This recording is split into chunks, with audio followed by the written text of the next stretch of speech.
আমি আর আপু প্রতিদিন রাতে এক রুমে থাকতাম। কিন্তু মাঝে মধ্যে প্রায় প্রায় লক্ষ্য করতাম আপু গভীর রাতে ঘুম থেকে উঠে অন্ধকারে কোথায় যেন চলে যেত। আবার 2 থেকে 3 ঘন্টা পর সেখান থেকে এসে চুপি চুপি করে আমার পাশে শুয়ে পড়ত। কিন্তু যখন আপু আমার পাশে এসে শুইত, তখন আপুকে খুব পরিশ্রমী এবং ক্লান্তিক মনে হতো। মনে হচ্ছে কোনো পরিশ্রমের কাজ করে এসেছি। একদিন আমি ঘটনাটির রহস্য জানার জন্য আপু যখন গভীর রাতে অন্ধকারে রুম থেকে বেরিয়ে যায়, তখন আমি সেই ঘটনার রহস্যটি জানার জন্য আপুর পিছন পিছন গেলাম। আমি দেখতে পেলাম আপু আস্তে আস্তে করে বাড়িওয়ালার রুমে প্রবেশ করতেছে। তারপর আমি ভাবলাম, দেখি আপু বাড়িওয়ালার সাথে কি করে। তাই ঘটনাটি জানার জন্য দরজার পাশে কান পেতে দাঁড়িয়ে রইলাম। একটু পর যা শুনতে পেলাম তা শুনলে বন্ধুরা তোমাদের মাথা গরম হয়ে যাবে। বন্ধুরা, গল্পটি অনেক অনেক ইন্টারেস্টিং। আশা করি তোমরা পুরো গল্পটি শুনবা। তবে গল্পটি শোনার পূর্বে বন্ধুরা, তোমাদের নিকট আমার ছোট্ট একটা অনুরোধ। তোমরা দয়া করে আমার চ্যানেলটি সাবস্ক্রাইব করে আমাকে সাপোর্ট করবা। হ্যালো বন্ধুরা, আমি নূরজাহান নূর। কেমন আছো তোমরা সবাই? আমি আবারও চলে আসলাম তোমাদেরকে মজা দেওয়ার জন্য আরেকটি নতুন গল্প নিয়ে। আজকে গল্পটি আমার নিজের বাস্তব জীবনের একটি গল্প। বন্ধুরা, বর্তমানে আমার বয়স 30, তবে আজকে আমি তোমাদেরকে যে গল্পটি বলবো, তখন আমার বয়স ছিল 15। ছোটবেলা থেকেই আমাদের বাবা মারা যায়। আমাদের কোনো ভাই নেই। আমরা 2 বোন।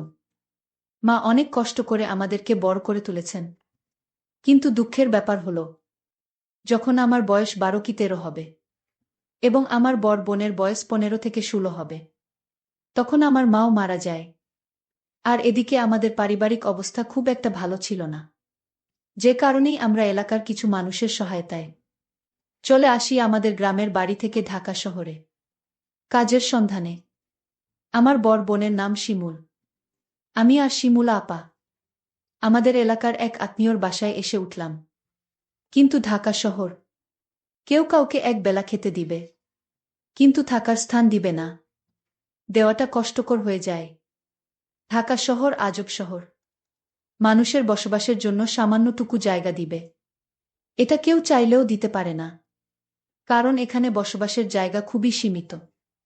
আমি এবং আমার বড় আপু শিমুল আপুকে নিয়ে আমাদের এই আত্মীয়ের বাসায় খুব কষ্ট করে 2 দিন রইলাম।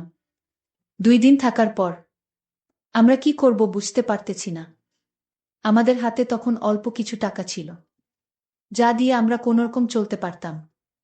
কিন্তু বাসা ভাড়া নেওয়ার মতো টাকা আমাদের কাছে ছিল না তখন। আমি আর শিমুল আপু খুব চিন্তায় পড়ে গেলাম। চিন্তা করতে করতে আমরা একটা বাসা খুঁজতেছি, যাতে কিছুদিন পরে আমরা কিছু করে টাকা পয়সা দিতে পারি। এমন একটা সুহৃদরবান বাড়িওয়ালা খুঁজতেছিলাম। আর এদিকে আমার বড় বোন শিমুল আপু একটি গার্মেন্টসের চাকরি পেয়েছে। আমাদের এলাকার এক আত্মীয়ের মাধ্যমে তিনি গার্মেন্টসের চাকরিটি পেয়েছেন। বড় আপু চাকরি পেয়েছেন ঠিক আছে, কিন্তু আমি কি করব? আমার বয়স তো কম। তাছাড়া আমি ছোট মানুষ। আমাকে তো আর গার্মেন্টসে নেবে না। যাই হোক, আমি মাস 2 এভাবেই রইলাম। আর এদিকে আমার বড় বোন চাকরি পাওয়ার সুবাদে এমন একজন বাড়িওয়ালা পেয়েছিলাম, যাকে আমরা 1 মাস পরে টাকা দিয়েছিলাম। প্রথম প্রথম ভেবেছিলাম বাড়িওয়ালা লোকটি অনেক ভালো, কারণ আমাদের বিপদের সময় সে অনেক হাল ধরেছে, আমাদেরকে অনেক সহায়তা করেছে। যাই হোক, বাড়িওয়ালার 2 ছেলে, 1 মেয়ে। তাদের সবাইকে বাড়িওয়ালা বিয়ে দিয়ে দিয়েছে। আর বাড়িওয়ালার বউ মারা গিয়েছে অনেক আগেই। কিন্তু বাড়িওয়ালা যে এত একটা ভয়ঙ্কর কাজ করবে, তা আমি কখনো কল্পনাও করতে পারিনি। আমার বড় বোন শিমুল আপু, ইদানিং তাকে খুব রোমান্টিক রোমান্টিক মনে হচ্ছে। কিন্তু আপুকে কেন এরকম রোমান্টিক মনে হচ্ছে, তা কিন্তু আমি কিছুতেই বুঝতে পারছি না। আমি আর আপু একদিন একসাথে শুয়ে রইলাম রাতে। কিন্তু মধ্যরাতে কিসের যেন সন্দেহে আমার ঘুম ভেঙে যায়। ঘুম থেকে উঠে দেখি আপু আমার পাশে নেই। আপু আমার পাশে নেই। এ অবস্থাটা দেখে আমার ভেতরটা কেটে উঠল। মনে মনে ভাবতে লাগলাম, কোথায় গেল আমার আপু? আমাদের কিচেন ঘর, নিজের রুম সহ খুব ভালো করে সব জায়গায় খুঁজলাম, কিন্তু কোথাও আপুকে পেলাম না। শুয়ে শুয়ে মনে মনে চিন্তা করতে লাগলাম, তাহলে আপু গেল কোথায়? রাত যখন 3টা থেকে 4টা বাজে, তখন আমি দেখতে পেলাম আপু কোথায় থেকে যেন আমাদের রুমে প্রবেশ করতেছে। আপু আসতেই আমি জিজ্ঞেস করলাম, আপু কোথায় গিয়েছিলে এত রাতে? আমি তোমাকে অনেক জায়গায় খুঁজছি, কিন্তু পাই নাই। কোথায় গিয়েছিলে আপু, বলো না। আপু কোনো কথা না বলে একবারে চুপ করে রইল। চুপ করে এসেই শুয়ে পড়ে ঘুমিয়ে পড়ল। আর এদিকে আমি মনে মনে চিন্তা করতে লাগলাম, আমার আপু তো এমন ছিল না। হঠাৎ করে আপুর কি হয়ে গেল? আমার আপু দেখতে অনেক সুন্দরী, অনেক সুশ্রী। আমার আপু অনেক স্মার্টও বটে। পরের দিন সকালে উঠে আপু একবারে রেডি হয়ে আবার গার্মেন্টসে কাজের উদ্দেশ্যে চলে গেল। আর আমার বয়স কম হওয়ায় আমি তো আর গার্মেন্টসে চাকরিতে ঢুকতে পারতেছি না। কিন্তু মনে মনে ভাবতেছি, আমার বোনের উপর আর কতদিন চলব? আমারও একটা কিছু করতে হবে। তাই আমি একটা চাকরি খুঁজতে শুরু করি। খুঁজতে খুঁজতে আমিও একটা চাকরি পেয়ে যাই, একটি কারখানার প্যাকেজিংয়ের কাজ। যাই হোক, এভাবেই চলতেছিল আমাদের জীবন। কিন্তু আমাদের সবকিছুই স্বাভাবিক ছিল, সবকিছুই ঠিক ছিল। কিন্তু একটি জিনিস এই আমার বিবেককে বারবার বাধা দিতে শুরু করল। আর তা হল, আমরা যে রুমে থাকতাম, সেই রুমটাতে আমি আর আমার আপু একসাথে থাকতাম। কিন্তু রাত যখন গভীর হতো, তখন আমি ঘুম থেকে উঠে দেখতাম প্রায় প্রায় আপু আমার সাথে আমাদের বিচারের নেই। মনটা তখন খুব খারাপ হয়ে যেত। এ ব্যাপারে আপুকে জিজ্ঞেস করলে আপু কোনো কিছু বলতো না। ব্যাপারটা আমার কাছে খুব রহস্যজনক মনে হলো। যেখানে আমার নিজের আপন বড় বোন রাতের অন্ধকারে কোথায় যায়, আমি ঘুম থেকে উঠেই দেখি আমার পাশে নেই। একদিন আমি ভাবলাম, আপু কোথায় যায়, কি করে? এই রহস্যটা আমাকে জানতেই হবে। আমি একদিন ভাবলাম যে আজকে সারারাত ঘুমাবো না, কিন্তু ঘুমের ভান ধরে পড়ে রইব। দেখব আমার বড় আপু কোথায় যায়। রাত যখন 12টা বাজে, তখন দেখলাম আপু আস্তে আস্তে উঠে দরজা খুলে কোথায় যেন যাচ্ছে। আমিও চট করে উঠে গেলাম। উঠে আপুর পিছু নিলাম। এমনভাবে পিছু নিলাম যাতে আপু কোনোভাবেই বুঝতে না পারে যে আমি তার পেছু নিচ্ছি।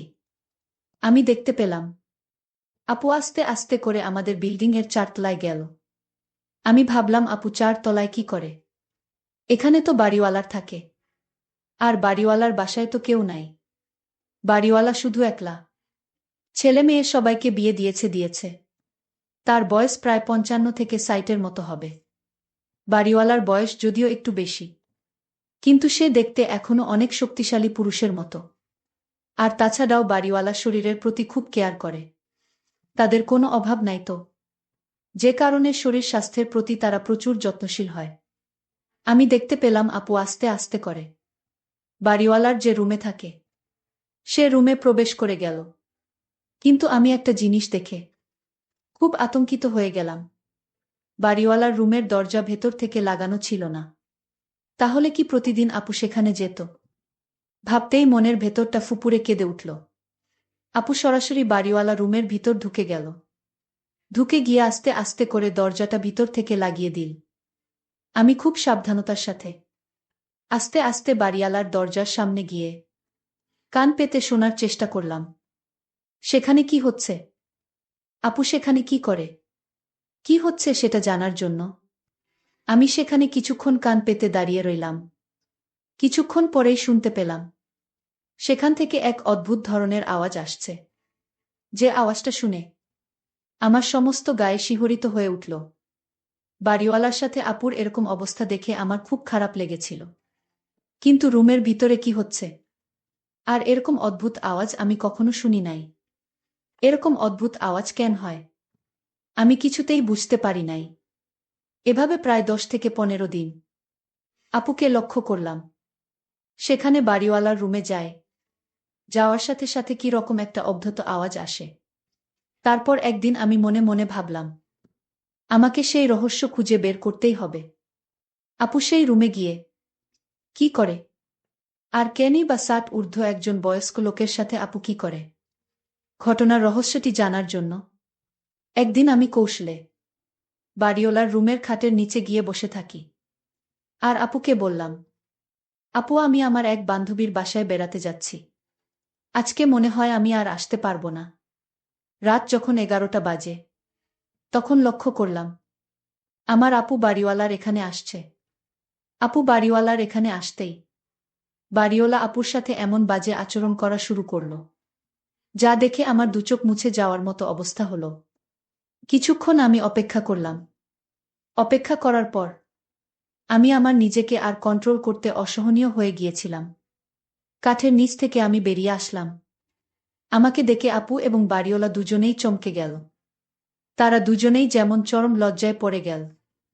আমি আপুকে বললাম, আপু তুমি আমার বোন হয়ে এই ৬০ বছরের একটা বড়ুর সাথে তুমি এরকম কাজ করতে তোমার লজ্জা করল না? বাড়িওয়ালা এবং আপু দুজনেই আমার সামনে মাথা নিচু করে রইল। তারপর আমি আপুকে বললাম, আপু কেন তুমি এরকম কাজটা করলে? একটু বলো না আমাকে। দুনিয়াতে কি তোমার ছেলে মানুষের অভাব ছিল, তাই বলে তুমি একটা ৬০ বছরের বুড়োর সাথে? ছি আপু। আপু কিছুক্ষণ নীরব থেকে আমার প্রশ্নের উত্তর দিতে শুরু করল। আপু আমাকে বলল, বোন নূরজাহান, আমরা যখন খুব অভাবে পড়ে এই শহরে এসেছিলাম, তুই তো তখন খুব ছোট। তখন এই লোকটা আমাকে অনেক হেল্প করেছে, যার প্রতিদান দেওয়ার জন্য আমি প্রতিদিন তার এখানে আসতাম। কিন্তু আসতে আসতে কখন যে কোনো সময় আমি তার প্রেমে পড়ে যাই। আমি তাকে ভালোবেসে ফেলি, তা নিজেও বলতে পারি না। এক পর্যায়ে আমরা বিয়ে করে নেই। বোন, আমরা এখন স্বামী স্ত্রী। কিন্তু এই সমাজকে বুঝতে দেই না। আমার বর বোন শিমুল আপুর কাছ থেকে এরকম ধরনের কথা শুনে আমার কিছুটা খারাপ লেগেছিল। তারপর ভাবলাম, যেহেতু আমার বর বোন তাকে বিয়ে করে নিয়েছে, তাতে তো কোনো সমস্যা নেই। আমি আমার বর বোনকে বললাম, তাহলে লুকিয়ে কেন? তোমরা স্বামী স্ত্রী তা প্রকাশ করো। তোমার স্বামীর বয়স বেশি হয়েছে, তাতে কি হয়েছে? যেহেতু তুমি বিয়ে করেই ফেলেছ, তাহলে এটা প্রকাশ করতে অসুবিধাটা কোথায়? তারপর এক পর্যায়ে আমার বোন এবং বাড়িওয়ালা আমার বোনকে স্বীকৃতি দিয়ে সমাজের কাছে এটা প্রকাশ করল। কিন্তু বাড়িওয়ালার স্বভাব চরিত্র খুব একটা ভালো ছিল না। সে আমার দিকে মাঝে মধ্যে কেমন করে জেনে তাকিয়ে থাকত। আর সবচেয়ে বড় কথা হলো, যখন আমার আপু তাদের বিয়ের কথা প্রকাশ করে, তখন থেকে আমি আপুদের বাসায় থাকি। আর আমার দুলাভাই আমার দিকে প্রায় আর জেগে থাকত। আমাকে লুকিয়ে লুকিয়ে দেখার চেষ্টা করত। আপুর বিয়ে হওয়ার পর আপু গার্মেন্টসের চাকরি করে না। গার্মেন্টসের চাকরি টোটাল ছেড়ে দিয়েছে। আমাকে কোনো কিছু করতে দেয় না। দুলাভাই আমাদের ফ্যামিলির সমস্ত খরচ বহন করে। একদিন যখন আমি ঘুমিয়ে রইলাম, গভীর রাতের লক্ষ্য করলাম কেউ আমার সাথে খারাপ কিছু করার চেষ্টা করছে। প্রথমত আমি ভাবছিলাম সেটা আমি স্বপ্ন দেখছি, কিন্তু যখন বিষয়টি আরও জটিল হতে শুরু করল, তখন আমার ঘুম ভেঙে গেল।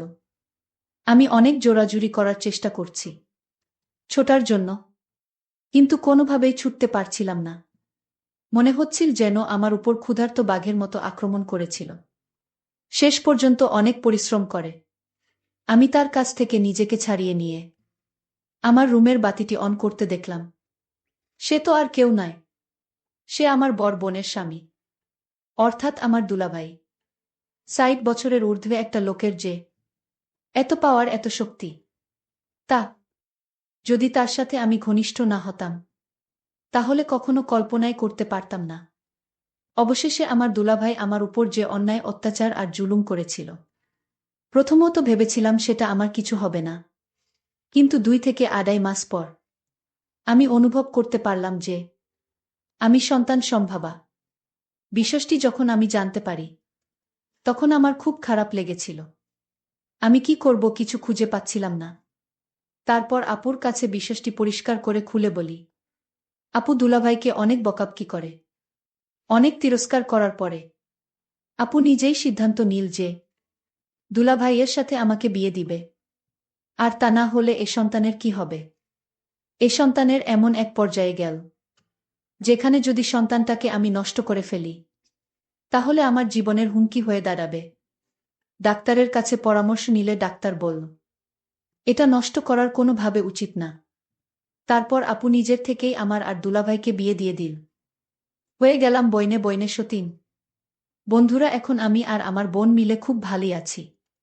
বন্ধুরা, যদিও আমার দুলাভাই প্লাস জামাই একটু বয়স বেশি, তারপরেও আমাদেরকে তিনি খুব সুখেই রাখেন। বন্ধুরা, তোমরা সকলেই আমার জন্য দোয়া করবে।